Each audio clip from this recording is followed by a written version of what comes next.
आम आदमी पार्टी की अंदरूनी राजनीति में बड़ा बदलाव देखने को मिला है। पार्टी ने अपने प्रमुख चेहरे और राज्यसभा सांसद राघव चड्ढा को उच्च सदन में डिप्टी लीडर यानी उप नेता के पद से हटा दिया है। ये फैसला न केवल राजनीतिक हलकों में चर्चा का विषय बना हुआ है, बल्कि इसे पार्टी के भीतर बदलते समीकरणों का संकेत भी माना जा रहा है। उनकी जगह अब उद्योगपति और सांसद अशोक मिट्टल को ये जिम्मेदारी सौंपी गई है। आपने राज्यसभा सचिवालय को पत्र भेजकर इस बदलाव की आधिकारिक जानकारी दी। हालांकि पार्टी ने इस निर्णय के पीछे किसी ठोस कारण का खुलासा नहीं किया है, लेकिन घटनाक्रम जिस तेजी से हुआ उसने कई सवाल खड़े कर दिए हैं। खास तौर पर तब जब पिछले कुछ समय से राघव चड्ढा पार्टी और उससे जुड़े बड़े मुद्दों पर लगभग खामोश नजर आ रहे थे। सूत्रों के मुताबिक पार्टी ने राज्यसभा सचिवालय से ये भी कहा है कि अब राघव चड्ढा को सदन में बोलने के लिए समय आवंटित न किया जाए। ये निर्देश इस पूरे घटनाक्रम को और भी गंभीर बनाता है, क्योंकि ये सीधे तौर पर उनकी सक्रिय राजनीतिक भूमिका को सीमित करने जैसा है।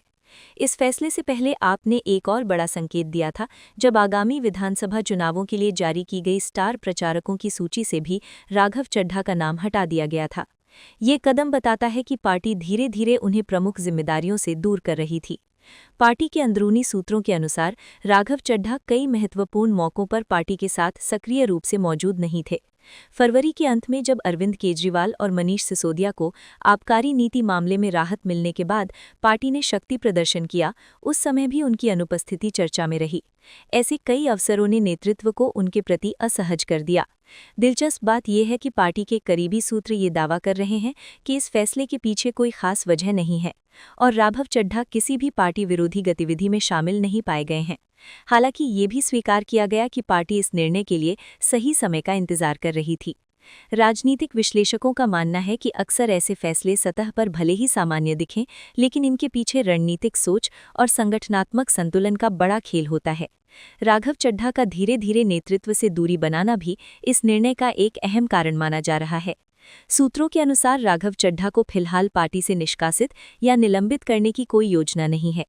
पार्टी उन्हें राज्यसभा सांसद के रूप में बने रहने देगी, ताकि उन्हें शहीद का दर्जा न मिल सके। ये रणनीति बताती है कि आप इस मामले को ज्यादा तूल देने के बजाय नियंत्रित तरीके से संभालना चाहती है।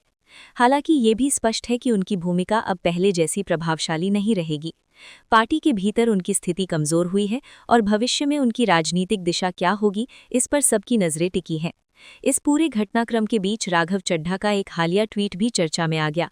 उन्होंने मुंबई एयरपोर्ट पर उड़ान यात्री कैफे की तारीफ करते हुए 10 रुपये में मिलने वाली चाय और सस्ती सेवाओं की सराहना की।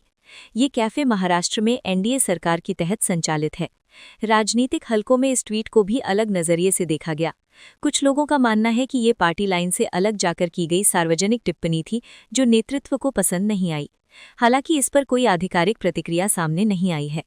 राघव चड्ढा आपके सबसे युवा और चर्चित नेताओं में से एक रहे हैं। उनकी छवि एक आक्रामक और प्रभावशाली वक्ता की रही है। ऐसे में उनका इस तरह साइडलाइन होना कई संकेत देता है, चाहे वो पार्टी के अंदरूनी अनुशासन का मामला हो, रणनीतिक फेरबदल हो या फिर नेतृत्व के साथ तालमेल की कमी। आने वाले समय में ये देखना दिलचस्प होगा कि क्या राघव चड्ढा अपनी भूमिका को फिर से मजबूत कर पाते हैं या फिर ये घटनाक्रम उनके राजनीतिक करियर में एक बड़ा मोड़ साबित होता है। फिलहाल इतना तय है कि आपके इस फैसले ने सियासी गलियारों में हलचल जरूर मचा दी है।